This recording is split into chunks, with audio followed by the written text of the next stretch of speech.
ปิดภาพมากับมาพบมาพอกับผู้สาวโสดเนาะโดยได้สบายดีสบายดีเด้อสบายดีทางผู้สาวเพิ่นหลายผู้หลายคนก็จื้อเพิ่นเนาะจื้อแน่บางคนก็มาใหม่ก็อาจจะบ่ฮู้จักเนาะแม่นก่อนอื่นทางเฮาก็สิขออนุญาตถามทั้งชื่อเอ้ยมันก่อนเนาะชื่อว่าจังไดเอ้ยชื่อสาวหนูน้อยเนาะโดยก็บ่เทื่อทางเสมอเองก็สิขออนุญาตถามชื่อตามอายุเพิ่นเนาะเพราะว่าทาง FC ใหม่ของสาวเมยนั่นแหละเนาะคือดนเลยแม่น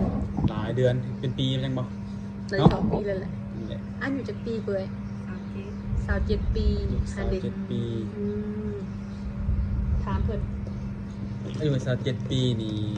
เคยมีครอบครัวมันแล้วบ่ซั่นยังบ่เคยบ่แบบว่า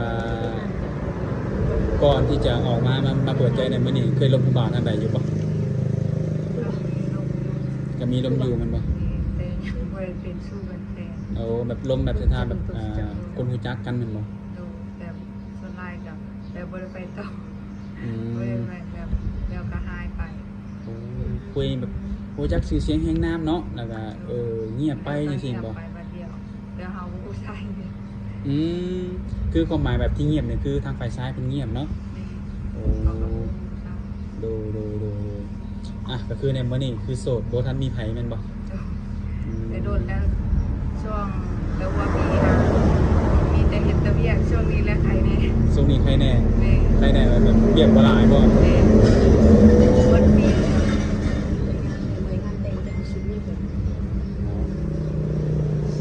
แต่ว่าในมื้อนี้คือมาเปิดใจคือแบบจังได๋พร้อมที่จะมีคู่บ่หรือพร้อมที่จะสร้างเลยบ่นี่นะพร้อมแต่โดนแล้วแต่บ่มีแฟนมาโอ้ก็คือเนาะทุกคนเนาะเพิ่นเปิดใจนี่คือเพิ่นอยากสร้างครอบครัวเนาะอยากมีคู่คือพร้อมเสมอเพิ่นน่ะยังขาดแต่ทางฝ่ายซ้ายซะเนาะยังบ่มีคนพร้อมเนาะยังบ่มีคนที่แบบเข้ามาแล้วจริงจังกับเฮาเนาะโดยฮะถ้าเกิดว่าสาวน้อยแบบแบบอยากสร้างครอบครัวสิเนาะอยากมีคู่สินะต้องการอายุจักปีของผู้ชายนะบ่จำกัดอายุแต่อยากได้อายุหลายอยากได้แบบผู้ใหญ่ก่อนโอ้เอาง่ายคืออายุหลายกว่าเฮาขึ้นไปดีกว่าเนาะเป็นให้ได้คือว่าอยากได้แบบลงผู้ใหญ่กว่านี่รู้สึกแบบนั้นโอเคกว่าแบบคันอายุน้อยเพิ่นแบบล้านกับสวรรค์ล้านเนี่ยบ่ว่ากว่านั้นเอาง่ายคือถ้าอายุรุ่นเฮานี่ก็มากันรุ่นเดียวกับหลานเฮาแม่นบ่โอ้ก็เลยอายุใหญ่กว่าก็เพิ่นก็สิน่าสิเป็นผู้ใหญ่กว่าเนาะหรือว่าอาจจะเข้ามาแล้วเป็นผู้นำให้เฮาได้เนาะสบายใจกว่าแต่ต้องจำกัดอยู่บ่ว่าเป็นคนลาวคนไทยหรือคนต่างแดนจังซี่หั่นนะบ่จำกัดบ่ทางใดก็ได้เนาะโอ้คือมีความพร้อมที่จะมีครอบครัวอยู่แล้วเนาะและสาวน้อยเนี่ยแบบคนที่จะเข้ามาแบบมาเป็นครูหรือมาสร้างมาสากับสาวน้อยนี่สาวน้อยมักคนแบบใดต้องการคนนิสัยแบบใดเนี่ยนิสัยดีเป็นคนนิสัยดีจิตใจดีเราแล้วสบายใจคนดีจิตใจดีหน้าตาต้องดีนำบ่บ่ปานใดเนาะหน้าตาบ่ปานใดจังใดก็ได้พุ่นน่ะแต่หลักคือเขาแหละนิสัยดีแบบคุยกับเฮาแล้วได้เฮามีความสุขเนาะเข้าใจกันซึ่งกันและกันนั่นแหละโอ้ดูก็บ่ได้จำกัดหลายๆได้นี่เนาะจำกัดแต่คนดีคือหลายๆผู้หญิงนะบ่ผู้หญิงหรือผู้ชายก็ต้องการคนดีเนาะการที่จะมาสร้างครอบครัวนำกันนี่แหละอย่างเช่นแบบสาวน้อยยังบ่เคยมีครอบครัวเนาะแล้วก็ยังบ่เคยแบบว่าคบหาเป็นแฟนแม่นบ่ถ้าเกิดแบบคนที่เข้ามานี่จริงจังและหักจริงบางแต่งแล้วแต่ว่าเพิ่นมีอาจจะเคยมีลูกมีเมียหรืออาจจะมีลูกติดจังซี่นะบ่เป็นหยังแบบครอบครัวก็หักได้เปิดกว้างขอแต่รู้มักฮักแฟนกันเป็นครอบเป็นครัวแม่เปิดกับเปิดกว้างบ่ได้จำกัดปานใดโอ้คือในส่วนนี้ก็บ่มีปัญหาเนาะถ้าเกิดว่าฝ่ายซ้ายเพิ่นอาจจะมีลูกติดเนาะได้ให้เพิ่นคุยกับลูกเพิ่นเนาะว่าแบบยกตัวอย่างแบบพ่อนี่จะร่วมกับผู้สาวคนนี้ลูกอนุญาตบ่ลูกเห็นดีนำบ่เนาะโอ้ดูทางสาวน้อยเพิ่นก็บ่มีปัญหาเอาง่ายคือทางนี้บ่มีปัญหาเนาะสเปคมีบ่สเปคมักผู้ชายแบบ หมักไอรีนะแบบเห็นละหมักนี่นะครับสเปคสำหรับมีบ่ ส่วนอะไรมักนิสัยอะไรก็ เอานิสัยอย่างเดียวบ่โอ้ ร่างหน้าตาบ่ปานใด ร่างหน้าตาส่วนต่ำนี่บ่ปานใดแม่นบ่สำคัญคือที่นิสัยแล้วก็อายุใหญ่กว่าเฮาเนาะ พอลงคลิป โอ้ ก็ได้บอกสิเนาะ ดูก็คืออันทางสาวหนูน้อยแบบอยู่เฮือนประจำแม่นบ่นี่มีงานประจำอยู่เฮือนนี่เนาะ แม่ไม่ได้ออกมาใช้เลย บ่ได้ออกไปใช้เลย ช่วงงานกับเวียกก็บ่ได้ออก โอ้ ช่วงงานก็คือช่วงเวียก เรียนชมการ ก็เลยบ่ได้ออกไปใช้เลย บ่ได้เข้าออกไปใช้ ดูแล้วแบบนี้เนี่ยก็สิพอมีเวลาลมผู้บ่าว มี บ่ เวลาคณะสดมัน คือช่วงนี้ มีบ่ช่วงนี้ เมื่อปีเลยดิ โอ้ หมดเวลาพักผ่อนแล้วช่วงเนี้ย คือช่วงนี้คือแบบพอมีเวลาพักผ่อนแน่แม่น เรี บ่ ยนเรียกว่าเมื่อปีแล้วก็หากระสีได้อันเบาหวานช่วงนี้แหละ โอ้ แต่เบาหวาน อ่ะก็สิมีเวลาอบรมผู้บ่าวแล้วก็มีเวลาศึกษาเบิ่งกันละกันในช่วงนี้แหละเนาะ เรียกโบราณปาน อื นั้น มและช่วงในที่แบบยุ่งงานที่สุดแบบบ่ค่อยมีเวลานี่นะ ช่วงมีงานแต่ง งานแต่ง แต่งเอางาน มีพันโชว์ ช่วงงานแต่งก็ร้ายนี่คือลูกค้าบางคนก็จนโบกล้ามาแต่มาช่วงนี้เขาว่าช่วงงานร้ายเพิ่นโบกล้ามา เพิ่นน่ะยันเฮ็ดนำบ่ทันบ่ เขาว่ายันว่าหับเครื่องเขาเลยมาตัดช่วงนี้บางคนเขามาตัดไว้ อืม ช่วงงานร้ายโบกล้ามาแต่ก็ว่า อืมมันเขาฮู้เนาะ มันเขาฮู้มันเคยมาตัดนี่ใช่มั้ยครับเราแบบลูกค้าประจำก็สิฮู้ได้นี่ ใช่ครับ โอ้ก็คือมี ช่วงนี้ใครก็มาตัดเครื่องไว้ว่ะ อืม แล้วจะได้กาว แบบบ่มีเร่งเหมือนว่า แม่ ก็เป็นปัญหาอีกที ก็คือมันหมดงานที่แบบมีงานออกงานแล้วนี่เนาะมีแต่งานลงหน้าได้เลยเนาะดูแต่ถ้าเกิดแบบสาวน้อยเนี่ยมีงานประจำอยู่เฮือนใช่เนาะ เป็นเงินขาวอยู่ ถ้าเกิดว่ามื้อใดมื้อหนึงสมหวังกับความหักเนี่ยนะได้สร้างครอบครัวใช่ไหมรูปแบบว่าออกเงินออกซ่านได้อยู่บ่นี่ ได้ ออกได้บ่ แม่ลมกับเขาเอื้อยแล้ว โอ้ เลยแต่ว่าทางนี้ผู้ใดมาหักกันก็อยากให้ไปอยู่เราก็ไปโลดคนละเป็นสิเบิ่งพอเบิ่งแม่ โอ้ ที่เอื้อยอยู่ใกล้ๆกันเต็มอยู่ อืม เอื้อยใกล้ ก็คือปรึกษากันแล้วเนาะไอ้น้องเนาะ ๆเวลาไปมาหักเลยก็จะไปก็ไปเพิ่นก็บ่ได้ว่าหยัง ดู พ่อแม่เพิ่นก็สิเบิ่ง สมมุติว่าไปสร้างครอบครัวธุรกิจตัวนี้สิเอาไปนำหมอไปเฮ็ดหุ้นซานต่อบ่ ได้ มันจะตัว ได้ไปเฮ็ดอยู่ไสก็ได้ เพราะว่าอาชีพเป็นตัวนี่แล้วเฮาเบิ่งรูปแล้วเฮาสามารถตัดออกมาตามแบบนั้นเลยเด้เพราะเฮาไปอยู่ไสก็ได้ เป็นตะมุกดีเนาะ พอแต่เอาแบบมาว่าอยากได้แบบนี้เฮาก็ตัดตามนั้นเลยทุกมื้อนี้ก็ตัดแบบนั้นลูกค้าเอาแบบมาให้เบิ่ง โอ้ เอาโทรศัพท์มาให้เบิ่งเฮาก็ตัดออกตามนั้นเลย อืม แต่เขาสั่งว่าอยากได้แบบใด สั่งมาคือแบบมีผู้ไปเบิ่งเขาเฮ็ดให้ได้หมดแม่นบ่ แม่ โอ้ ไปอยู่ไสก็ได้ไปอยู่บนไม้เฮาก็เรียนรู้อีก นี่ดูแบบนึงแม่นบ่อืม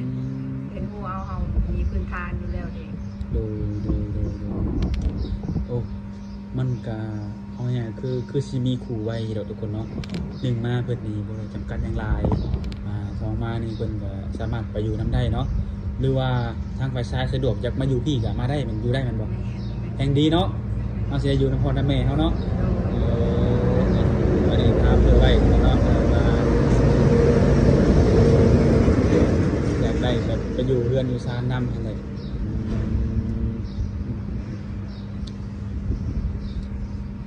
ได้ดีบ่เห็นงานตัวนี้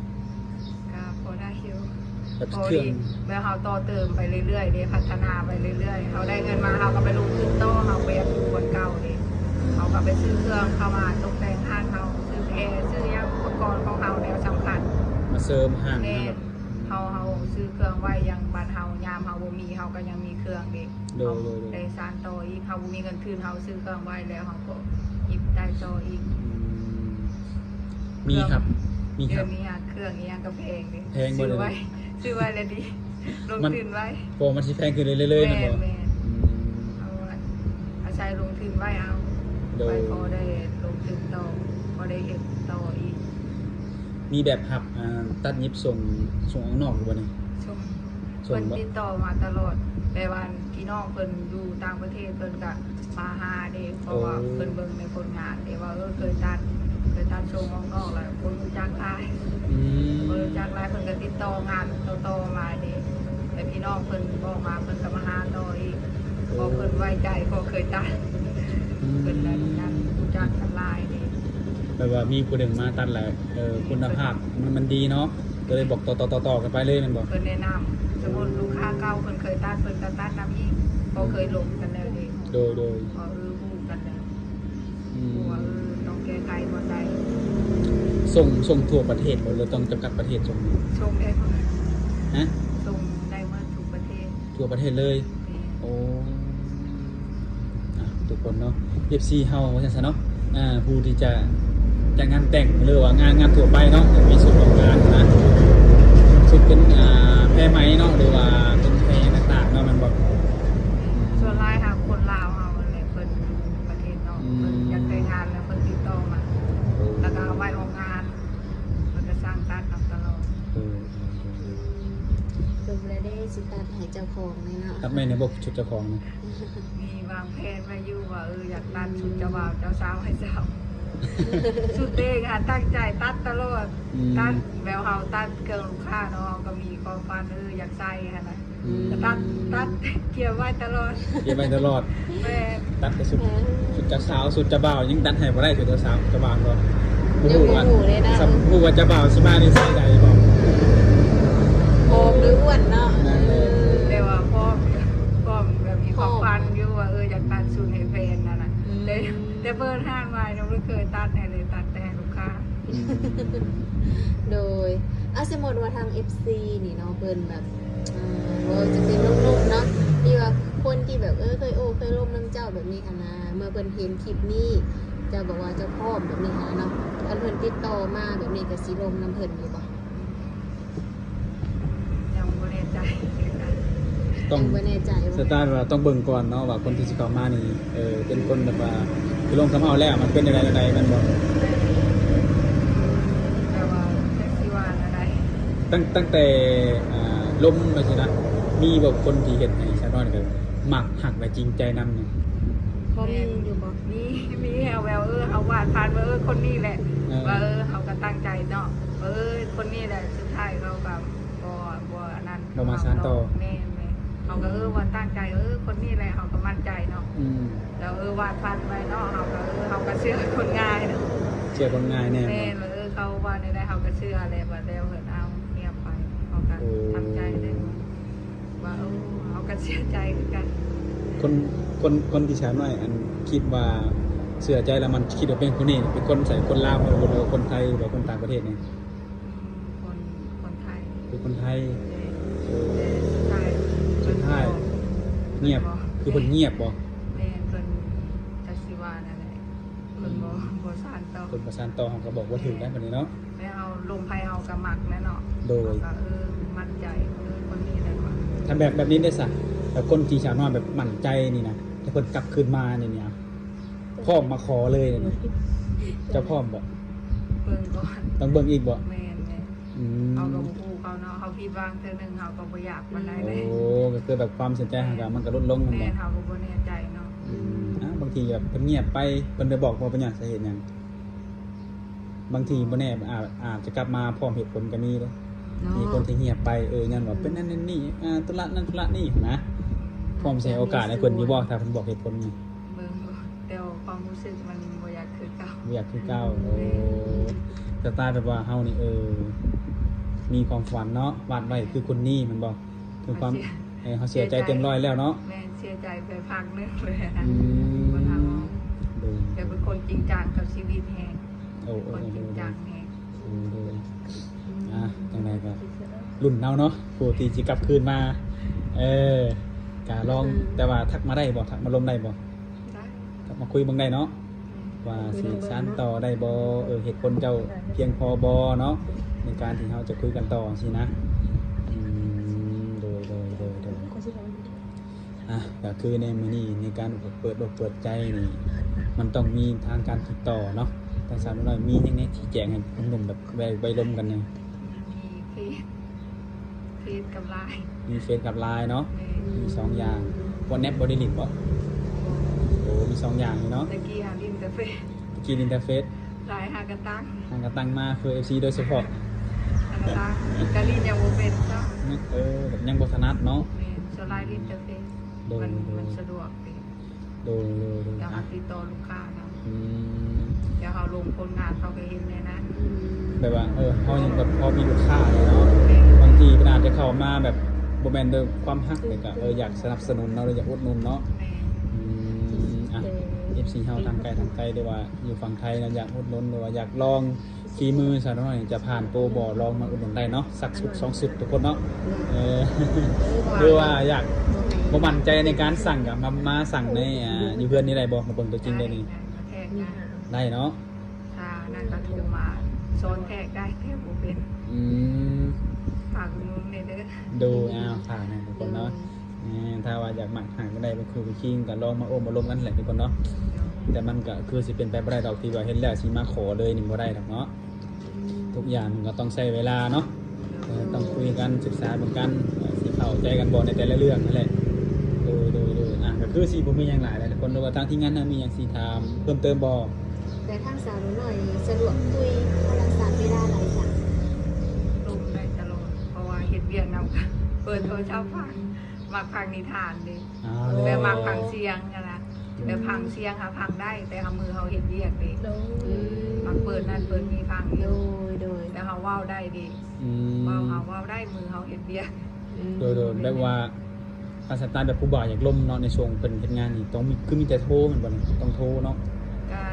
ตอนแชทก็ได้อยู่ ยันว่ายันมึงบ่ว่ายันว่า เขาเรียกอิสระเด็กเรียกเราบริเวณอยู่ห้องล่างของการเขาอยู่เรือน เนาะ แบบ โดย เขาเป็นนายตัวเอง แม่ตอบได้เขาก็ตอบได้ โดยตามเวลาแล้วเนาะตามเวลาที่จะสะดวกเนาะสิให้เฮาวางตลอด24ชั่วโมงมันก็เป็นไปบ่ได้อีกตัวนี้ก็ได้ ก็โอเคเนาะบัดนี้เนาะ ก็คือสิบ่มีหยังหลายแต่หากแบบว่าถ้า FC เห็นคลิปนี้แล้วของคาใจเนาะมีคำถามที่เฮายังบ่ทันถามให้เพิ่นหรือว่าเพิ่นอยากรู้เนี่ยสามารถทักทายเข้ามาถามเป็นการส่วนตัวได้เนาะเอาลงเป็นการส่วนตัวกับเพิ่นได้ทุกคนน่ะ ไปส่งไปสิ โอเคทุกคนเนาะก็สิได้อำลาแล้วบัดนี้ทุกคนเนาะมีแต่ทางติดต่อกับทักทายเข้ามาให้แหละทุกคนเนาะส่งคลิปไปให้แหละเนาะอบรมกันน้องเบิ่งกับมื้อนี้ก็สิได้ขอตัวกลับก่อนได้วันนี้เด้อโดยสบายดี โอ้ยสบายดีโอ้ยสบายดี